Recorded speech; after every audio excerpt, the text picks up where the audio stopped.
Tastes so good guys. Kunami, ganyan. Hindi natin yung ating coconut cream. Lagay ko to yung aking natirang condensed milk para yung ating corn. Tapos maglagay tayo ng 1 cup of white sugar. Tapos meron ako dito ang cornstarch na 1½ cup.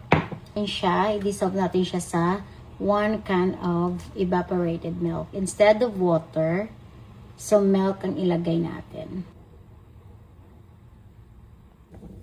So, ayan, eto na, na-dissolve natin siya sa ating talaga. Wow.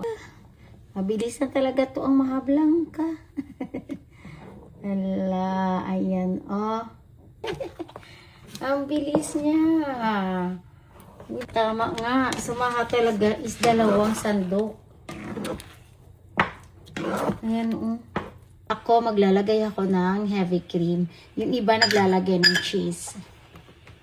So, maglagay lang ako ng 1 cup of heavy cream. Ayan. Yung iba, naglalagay sila ng cheese. Ako, ayoko ng cheese.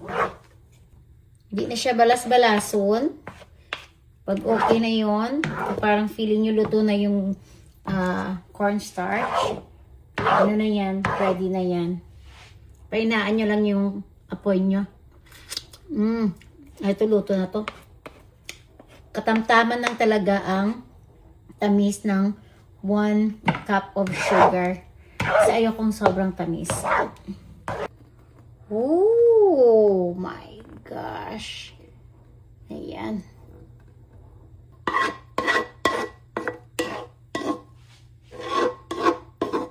Tapos i-flatten natin ang ating mahablangka. Hindi yan kompleto kapag walang peanut sa taas. Ayan.